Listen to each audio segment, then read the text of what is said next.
Da hora.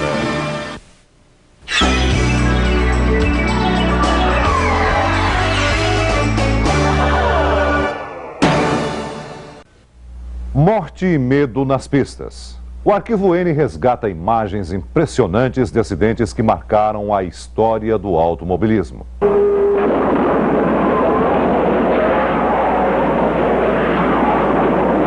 A eterna namoradinha do Brasil faz 50 anos. Vamos rever cenas do início da carreira de Regina Duarte. Sua cartolinha é um estouro. Ei, o que é que você está olhando? Tô apaixonada pelo seu olhar gelado. E a história do buraco misterioso que transformou a vida de uma pacata cidade no interior de São Paulo.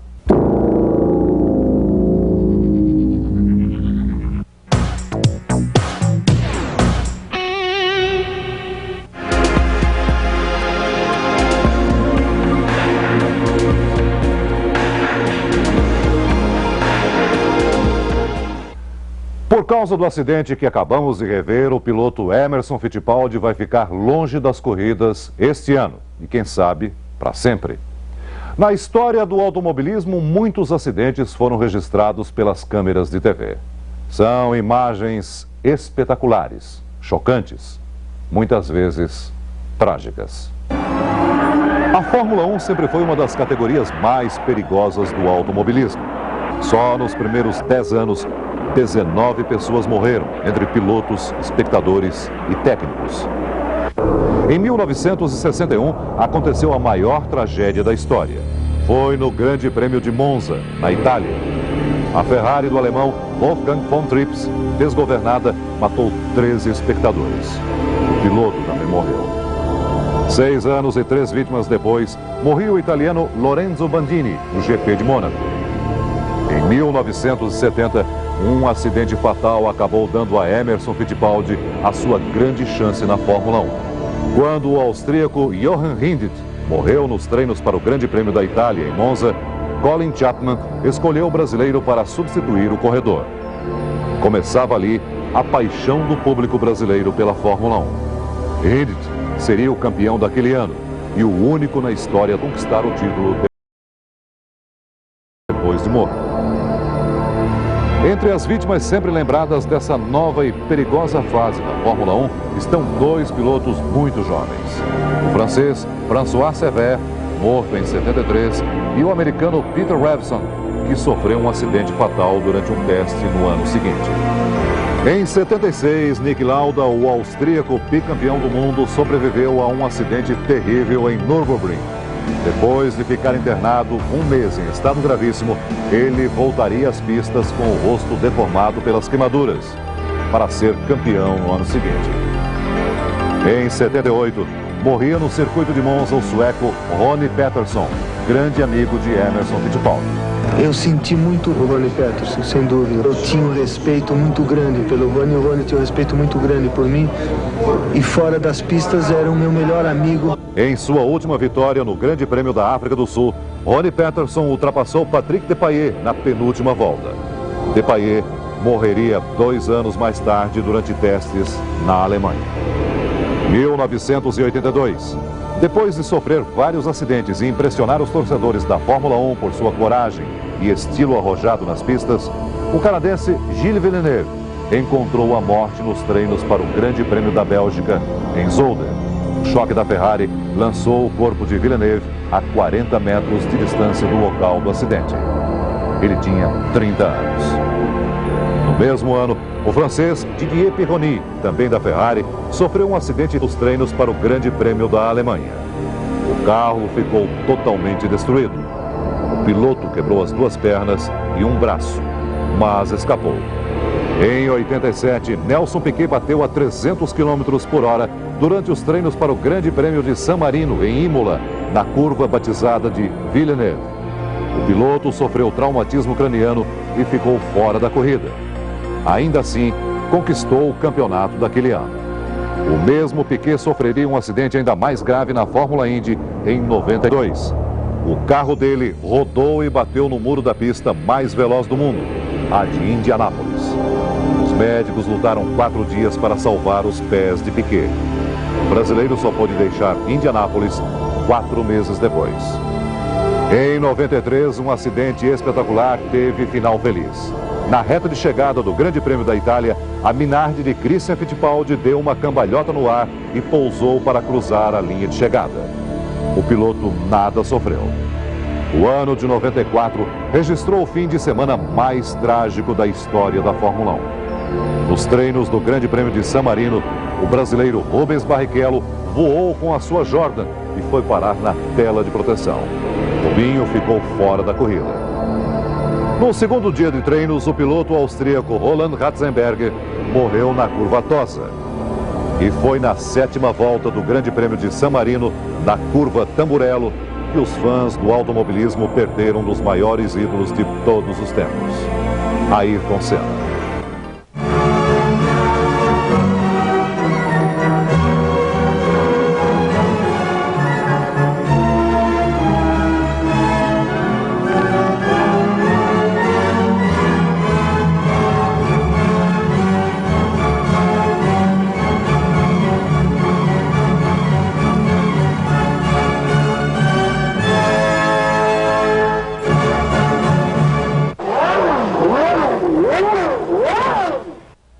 Um mistério, um drama, um susto.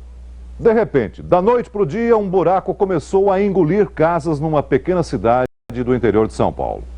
Foi assim que há pouco mais de 10 anos, Cajamar virou notícia. Você lembra?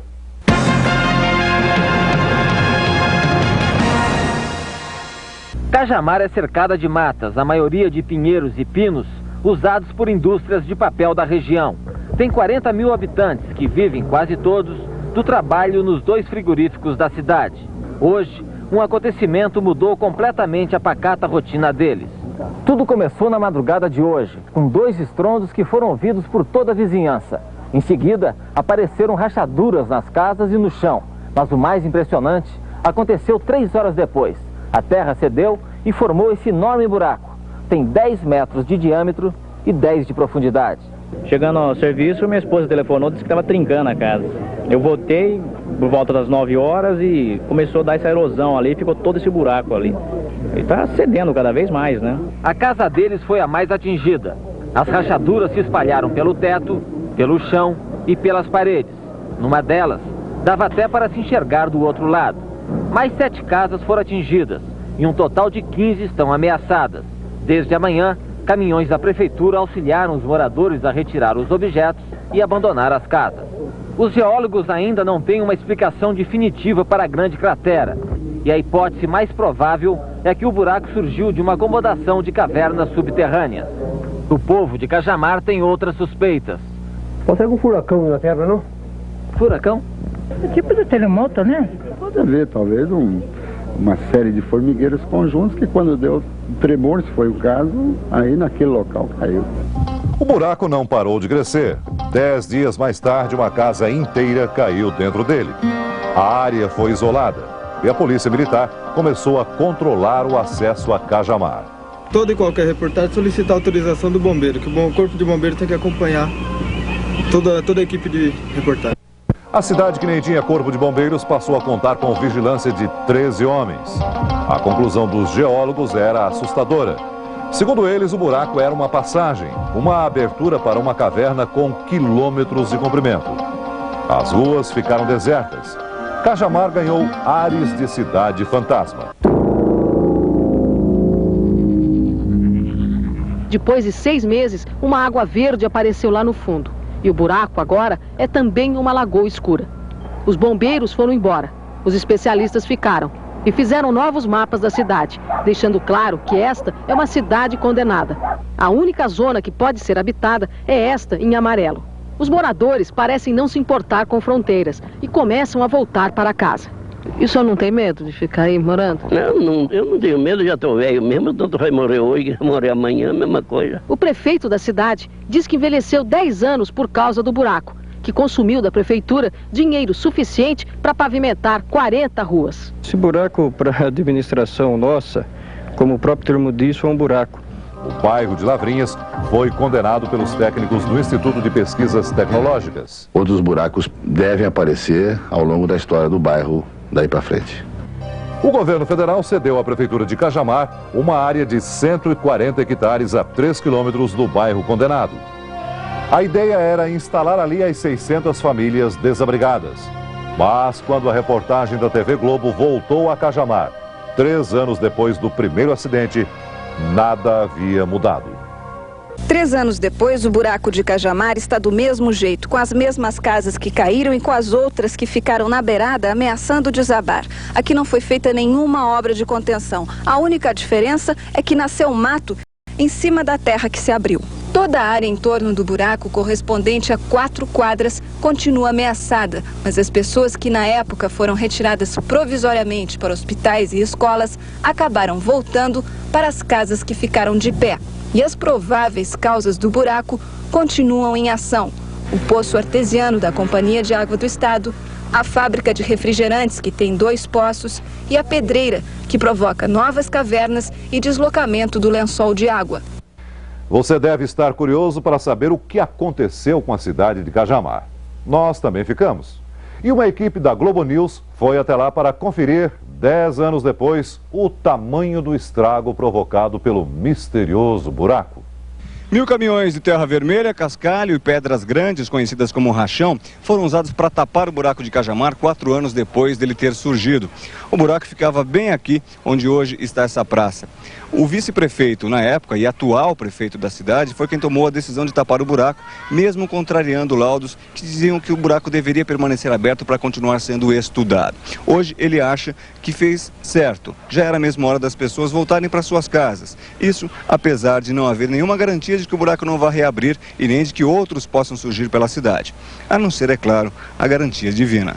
A partir do momento que nós pavimentamos, não houve nenhuma movimentação, porque se houvesse, o asfalto seria totalmente trincado. E graças a Deus, até hoje, e tenho certeza que Deus vai continuar nos ajudando e jamais vai haver um trincamento no asfalto. Agora, a garantia é Deus, prefeito, de que não apareça um novo buraco? Eu acho não, eu tenho certeza que é. A garantia é Deus. A fábrica de refrigerantes, que usa a água do lençol subterrâneo, e a pedreira, que modifica a estrutura do solo, continuam funcionando. Elas foram apontadas como possíveis responsáveis pelo surgimento do buraco, mas nada pôde ser provado contra elas. Das 400 famílias que a prefeitura calcula que tenham sido retiradas da área atingida na época, 90 vieram para casas de madeira como estas, construídas num terreno a 6 quilômetros do buraco. O terreno cedido pelo governo federal para a construção de casas para os desabrigados nunca pôde ser usado. Ele pertencia a um grupo particular que devia dinheiro de impostos ao governo. Como a questão judicial não estava resolvida, ninguém veio morar aqui. A maioria das famílias voltou assim que pôde para o terreno onde apareceu o buraco. As casas têm rachaduras até hoje. Os moradores não vivem de todo tranquilos. Mas para quem não tem alternativa... Fazer o quê, né? Não tem para onde ir. Morar de frente aqui para o lugar que era um buraco não te dá uma preocupação? Você não tem medo? A gente tem, mas vai fazer o quê? Não dá para sair daqui? Não, por enquanto ainda não. Até o fim do ano eu saio daqui.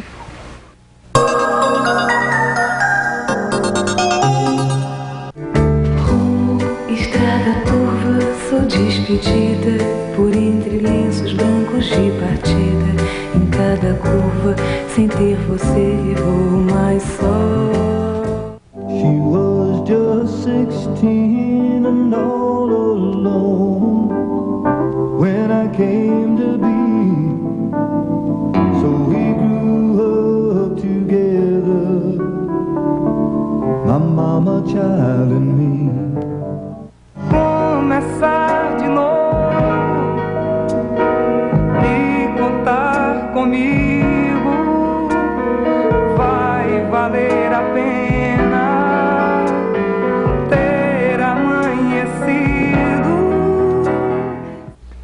Ela foi a primeira estrela da telenovela brasileira. De doce namoradinha passou a mulher decidida, emancipada, sem nunca decepcionar o público fiel. Regina Duarte chega aos 50 anos com o mesmo pique profissional. E o Arquivo N comemora com ela, resgatando um trecho do Globo Repórter dedicado à atriz. A mulher me agrediu, me xingou, até me cuspiu na cara. O que é que você queria que eu fizesse? Que eu engolisse calada tudo aquilo? Até cusparada na cara, eu tenho cara de carradeira.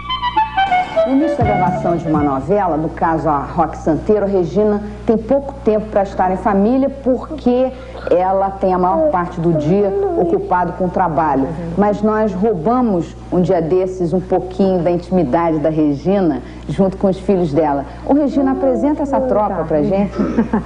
Esse aqui é o João, é a Gabriela, esse é o André. Gabi tem? Os meus filhos, 11, João tem 3 e o André tem 14. Mas, Regina, olha, a gente, aproveitando que a gente está aqui, eu vou mostrar para você um tape que a gente trouxe com coisas assim antigas suas, né? Eu acho que tem uma coisa que você não vê desde que foi ao ar. Vamos ver o que você acha. Olha lá, vou soltar. Sorvete bárbaro! Sorvete, quer que eu te chame de criança? Quem é você? Eu sou o boneco Frigidaire. Que demais! Sua cartolinha é um estouro! Ei, o que é que você está olhando? Tô apaixonada pelo seu olhar gelado. O meu nome é Frigidaire. Frigidaire, Frigidaire, é o que todo mundo quer, Frigidaire. A moça de rosto meigo agradou. Em pouco tempo, Regina apareceria em calendários e revistas de moda. Ela tinha 15 anos. Meu professor de balé, o Moza, um dia disse assim: Regina, você é tão fotogênica. A gente olhando foto de dança mesmo, de apresentação de dança. Você é tão fotogênica, por que você não faz umas publicidades? Tudo isso na época, quer dizer, em 61, era uma coisa muito doida, entendeu? Era tudo muito longe, distante. Procuramos uma lista telefônica de São Paulo, sabe essas coisas? Ia procurar publicidade, sabe? Até chegar na primeira agência, no primeiro fotógrafo. Lá fomos nós, pegando um ônibus, indo para São Paulo. E eu cheguei lá, já eram 6 horas. Depois de peregrinar, de passar por agência, até chegar no primeiro fotógrafo, queria me fazer um teste. Aí olhou para mim e disse assim: mas que cara interessante, que olhos interessantes que você tem. Peraí, foi lá dentro, pegou uma máquina e tirou 3 ou 4 fotografias. Você sabe que uma semana depois me chamou para fazer um outdoor, menina. E na época eu lembro que eu ganhei 80 mil cruzeiros. Meu pai ganhava... Era muito dinheiro, né? Mas era muito. Meu pai ganhava 60 por mês como reformado do Exército. Eu, num dia de trabalho, ganhei 80 mil. Através dos comerciais, Regina Duarte chegaria em pouco tempo aos estúdios das novelas para se transformar numa das maiores atrizes da história da televisão brasileira. A novela Roque Santeiro estreou pouco depois da apresentação do Globo Repórter. E a viúva porcina, primeiro papel cômico da carreira de Regina Duarte, acabou sendo um sucesso tão grande que não coube só no Brasil. Isso tudo me dá uma fome. Por conta desse sucesso, a atriz viajou para Cuba acompanhada de perto por uma equipe do Fantástico. Regina Duarte passou 72 horas com os cubanos. No aeroporto mesmo, assim que desceu do avião, Regina já pôde sentir o grande sucesso que é a viúva porcina aqui em Cuba.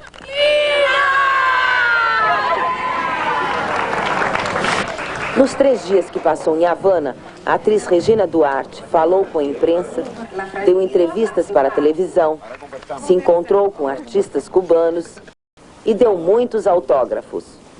O povo de Cuba retribuiu com presentes simples, mas muito criativos.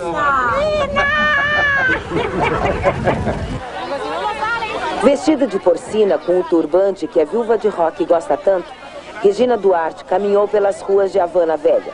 Na praça da Igreja Matriz, Regina foi cercada pelos fãs.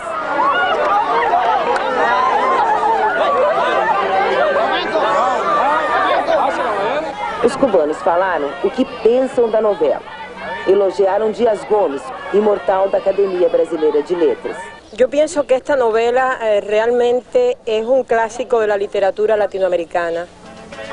Sair de Havana Velha sem entrar na bodeguita, os cubanos não perdoam. Nesse restaurante onde o escritor Ernest Hemingway já bebeu tanto mojito, Regina Duarte não resistiu ao som da salsa e dançou com vontade, sem deixar cair o turbante.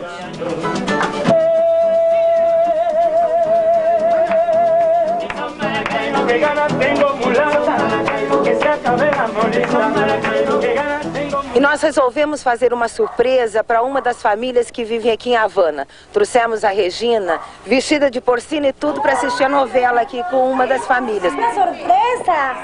Muito surpreendida estou. Surpreendidíssima. Tá feliz? Muito feliz. Nunca me imaginei encontrar-me aqui a Regina. Nunca, nunca. Ai, que emoção. Muito emocionada, Gilda Lopes conta que já interpretou Porcina. Foi no mês passado, na festa de despedida de um colega de trabalho que partiu para o campo. Para despedir um companheiro que seja para a agricultura. Regina, 72 horas em Cuba, agora você está indo embora. O que ficou? O que você está levando? Eu estou levando o prêmio máximo que um artista pode desejar na vida, que é o reconhecimento e o afeto pelo seu trabalho. Tem uma palavra que não deve sair da sua cabeça. Qual é, hein? Nina!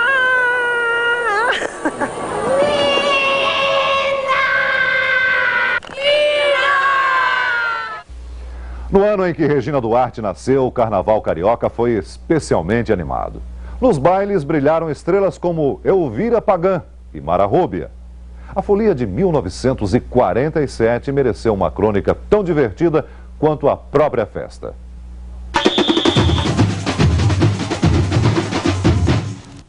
Da Praça Paris à Praça Mauá, são vistosas as ornamentações. Ressurgiu o Carnaval Carioca. Os motivos ornamentais da Praça 11, que não morreu, relembram as escolas de samba descendo o morro, com suas cuicas, seus tamborins, suas cabrochas sacolejantes. O centro, como sempre, é o ponto principal de aglomeração. Já não se anda, é-se empurrado. O movimento é intenso. Mesclam-se negas malucas com duvidosas bailarinas do cancã. Há um desvario em cada olhar, um frenesi em cada corpo.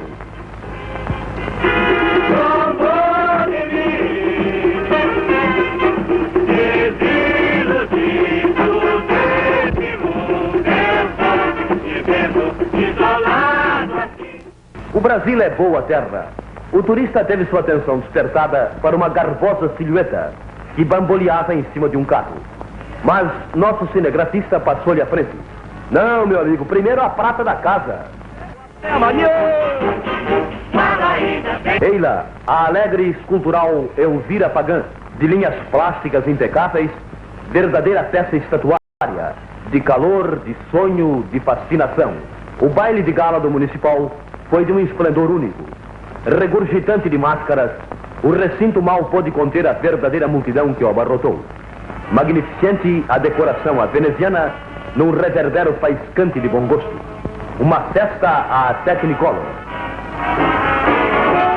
Não quero broto, não quero não. Não sou garoto pra viver mais ilusão. 7 dias na semana eu preciso ver minha balzaquiana. O francês sabe escolher, por isso ele não quer qualquer mulher. Papai Paris inteiro repetiu. Mara Róbia, a rainha das atrizes, compareceu loura e fulgurante como sempre. Salve ela! Dos 30. Em todos os cantos, um desfile coruscante de fantasias requintadas. Uma alegria contagiante, uma estonteante visão dos mundos imaginários.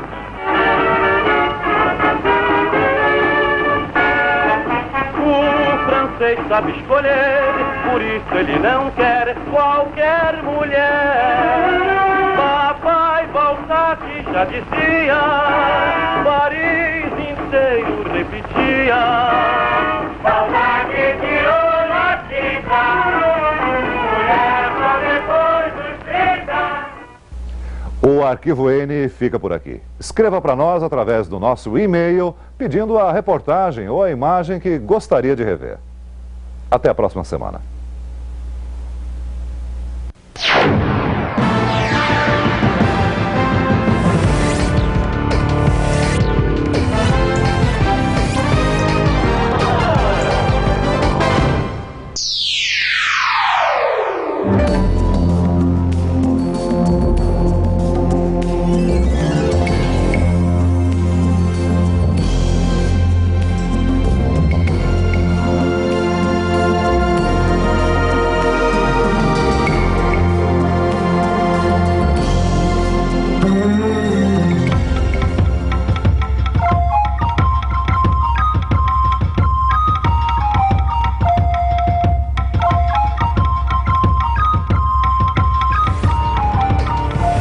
Globo News.